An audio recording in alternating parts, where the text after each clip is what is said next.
Good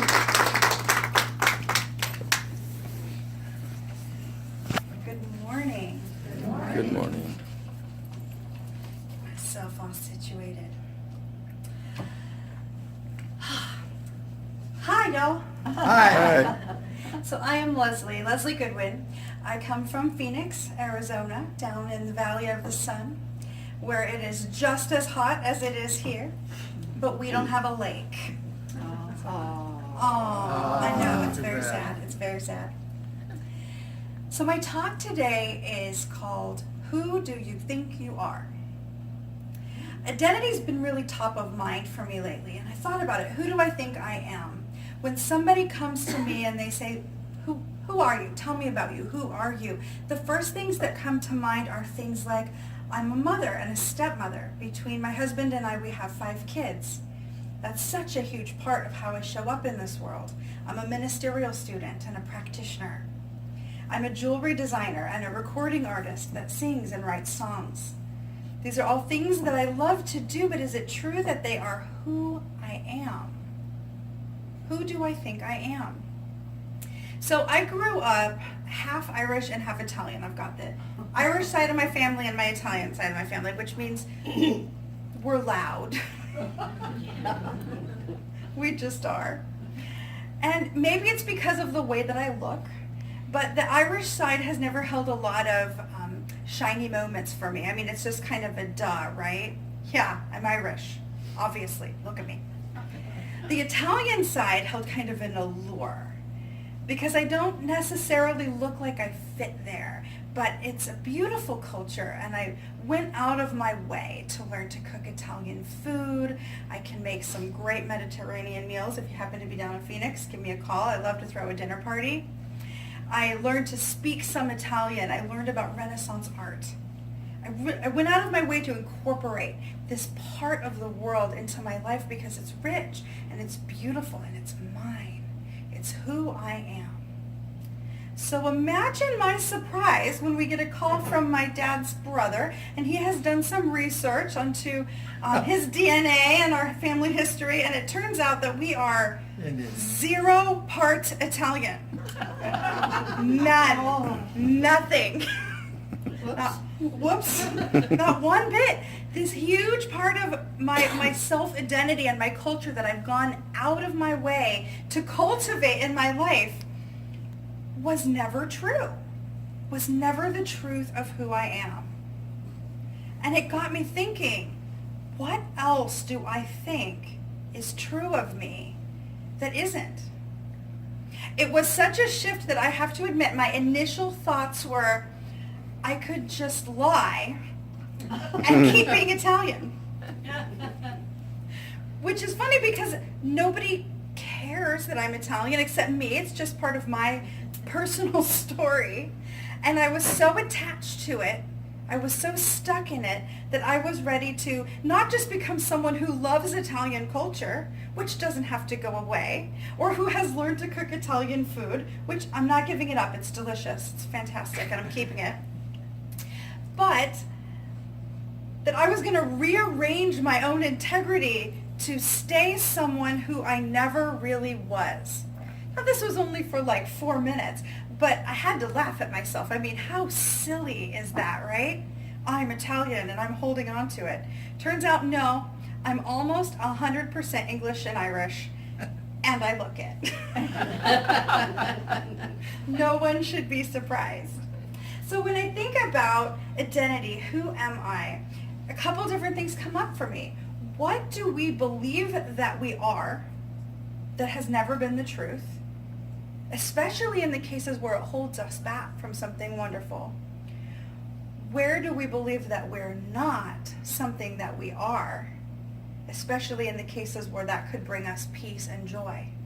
And how do we bring those two into alignment in a way that's powerful and gentle and beautiful and brings us a higher level of understanding who we are and a greater anchoredness in the truth of our being as we go about our day-to-day lives? So are you with me for that journey? Yep. Sure. Awesome. So let's start with, what do I believe that I'm not? Or what do I believe that I am that I'm not? It's about releasing the story, right? Who has a story? We do, right? We all do. We all have a series of stories. And, some of them are fantastic stories. I go on cruises. I've been to Copenhagen. I have been going to the VA for years. I know all the routes to Maricopa, and I've seen the city grow. These are conversations we had before service. For me, I have all of these wonderful children and these experiences that we've had together. That's part of my story. But I also have part of my story where I have not always loved myself very much. I have the part of my story where I went through eating disorder experiences in my teens, because I don't know if you've noticed, I'm short and curvy. I'm probably always going to be short and curvy. I can wear taller shoes, but it only helps a little bit. There have been parts of my story that have involved integrating things that people thought about me into the story of who I am. I'm not a good enough singer. I'm not a good enough mother. I'm not smart enough. I'm not brave enough to go to ministerial school. I'm too young to be wise. I'm too old to be adorable. I'm not. This is a secret. I'm not too old to be adorable. I'm totally adorable.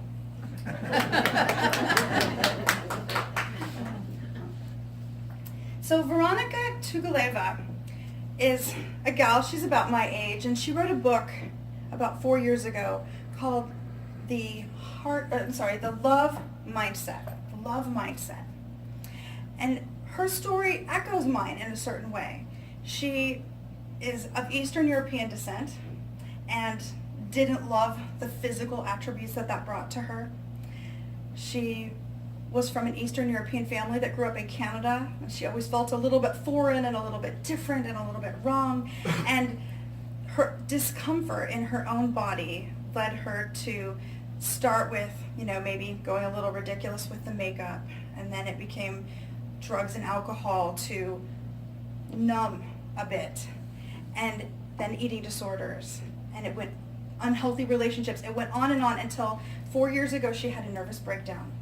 She had so dissociated who she saw herself to be from who she wished she was that she shut down completely. And at a certain point, laying on the floor, crying, unable to function, she realized, I have to make a change. I have to make a change. I have to stop telling myself these things that are not true. I have to let go of the story. I have to let go of the theme. I have to put it down. So I invite you to allow to rise up in your mind the story that it's time for you to put down. It comes right up, doesn't it? And just allow it to sit there, and we'll come back to it. So Veronica wrote a book about her experience, how she moved from someone who was so absorbed in her story about how she wasn't valuable to becoming an expert in speaking to groups like this about how to put those things down. If God doesn't say it about you, it's not the truth. That which was not created by God was never created. I love how it says in the Bible, the very beginning. In the beginning was the Word, and the Word was with God, and the Word was God. The creative impulse, the Word, and the divine energy that is God. That's what there was. It doesn't say, and then a bunch of other junk that was yucky. The creative impulse and the divine energy. And so from those two things coming together, we get everything. Every person, every place, every situation, every relationship, all of it is made up of this divine substance, and it has to be. Logically, we're smart people in this room. If all there is the divine and what we know about the divine, which is that it is all good, all power, all grace, all beauty, all love, all passion, and the creative impulse to bring it forth, then everything that is created is made of that substance. We learned this in Foundations class. We learned it in Beyond Limits class, right? If you didn't get your tushy in class, It's the basics. It's the basics. In the beginning was the Word, and the Word was with God, and the Word was God. And anything that is not that, never was so, has no power, is not true, cannot be. Cannot be. So up comes for me, I'm not a good enough singer to make a record. No. I am made of God's stuff. And if anything has ever been beautiful enough to be recorded, everything has beauty enough in it to be recorded. If the impetus comes for me to do it, I have to do it. Because that's the Word in me. That's the creative in me. That which we think we are, that we are not, is never true. That which was not created by God was never created. And then we look at believing you are not something that you are. Believing you're not something that you are. Believing that you are something less than. This beautiful, pure incarnation of absolute divine beauty and substance and truth and love. Sometimes I think we get caught up in this tradition in our culture of going back to, I think it's about 3 sentences after the part of the Bible I just quoted, where it states that God then took some dirt and formed it into a man. And so since man is made of dirt, we are the dust of the earth, we are, worms of the soil. So sometimes people go to just a really dark place with that. But as my husband brought up to me the other day, who made the dirt? God made the dirt. And so what then must the dirt be made of? It has to be made of the divine. That same substance. That dirt that we look at it and we say, oh, well, it's dirt. It's the substance that nourishes every food we ever eat. It's made up of the shed skin cells of every animal that's ever lived. It is divine and perfect, just as it is and just as it is not, to do its job in power and in glory. It's dirt. It's dirt. And we need it. And it's wonderful. There's something really powerful to think of the most humblest substance. We say, I'm made of the most humble substance on this planet. But even the most humble substance is made of the divine wholeness and allness that is. When we say, I am whole, perfect, and complete, I love that phrase. I love it. I am whole, perfect, and complete. Sometimes we kind of whip it out like an afterthought. It's a little lingo-y. We're religious science. We're whole, perfect, and complete. But think about it. I'm whole. I am in no way broken. There's nothing wrong with me. I am complete. There's nothing missing. All of God is present in me. Every attribute is available to me through that core of who I am at the very base of my substance. The highest God and the innermost God are one God. And everyone who seeks it has access to it. It's a paraphrase of our Declaration of Principles. But the one that really gets me is I am perfect. We don't mean I can't make a mistake. We don't mean bow down to me. I mean, you can. I'll let you. But when we look at that word perfect, if we go back to the original Aramaic, because that's drawing directly from the master teacher Jesus. If we go back to the original Aramaic, the word perfect meant including everything. Nothing is left out. So I am perfect. I am part of the allness that is God, the allness that is perfection and beauty and love and grace and forgiveness and that soothing peace that passes all understanding. I am perfect. I am a part of that. Nothing can take it from me because it's what I am. I don't have to earn it because I am made of it. I am made in the likeness and image of my Creator. I am made up of God's stuff. So I am here to shine forth with who and what I am. If I'm a squirrel, I climb, and I climb better than anyone. If I am a duck, I paddle like the wind. And if I'm Lezli, I stand up here and speak my truth, the truth that I have learned, the truth that Spirit speaks through me with all the power that I have. And I own it, and I love it. So how do we bring these things together? This intellectual knowingness, we've read the books. We're very good in religious science. We read our books. We all have lots of books.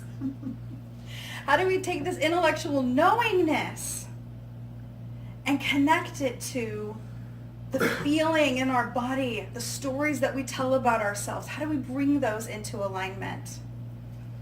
Veronica gives us a great little reminder. This is from her book.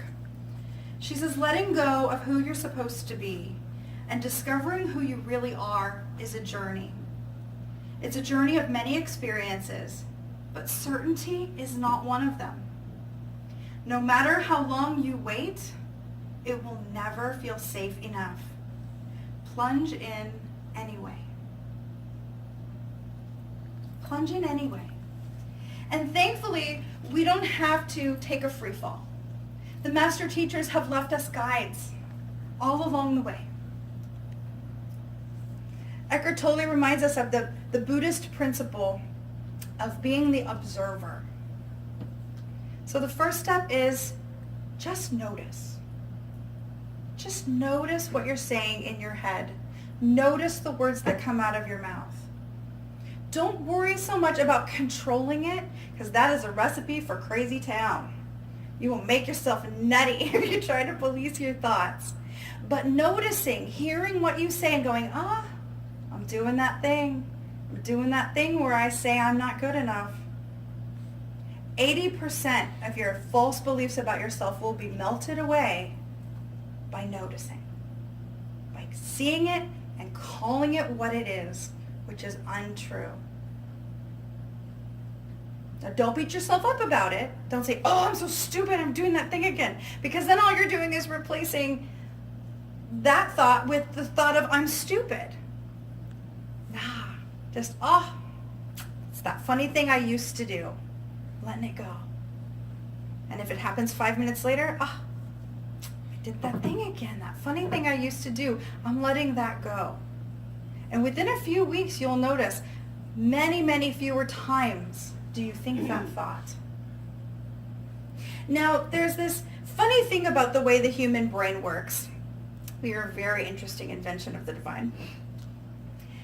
If we eradicate a behavior or habit without filling that space in with a new, more positive behavior or habit, we have a little bit of a tendency to backslide into the old behavior, right?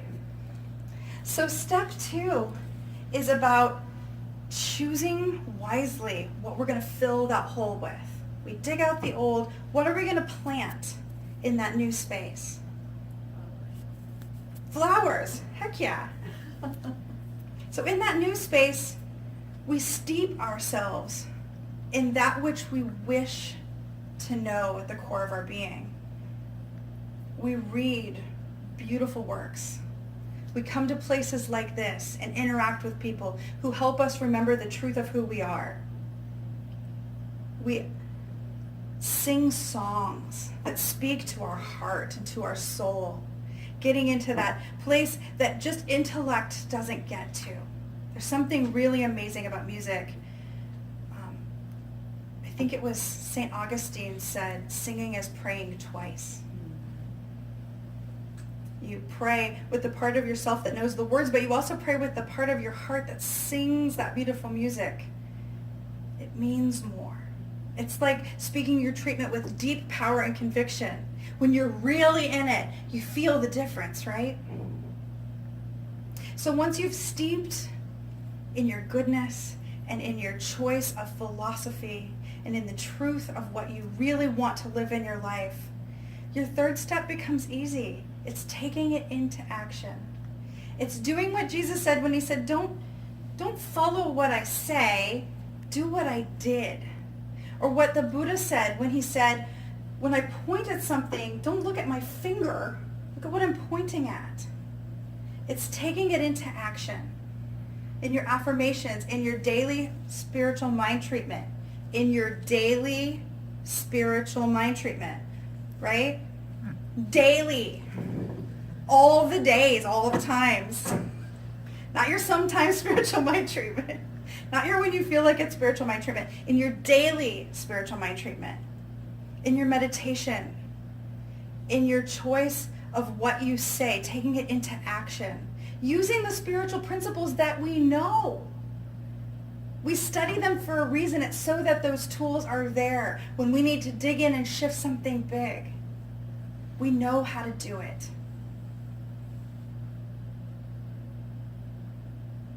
There's somebody out there right now that's thinking, yeah, I should do that, but then I don't. This is the part where it shifts to, and then I do. This is the part where we take ownership. Because just as we are created as beautiful and powerful and lovely and wonderful, we are created as creators. We are made of God's stuff. So we are those creators. We are creating our own life. And part of this action step is letting go of the idea of not believing that I'm the one in control, I'm the one in power, I'm the one doing this.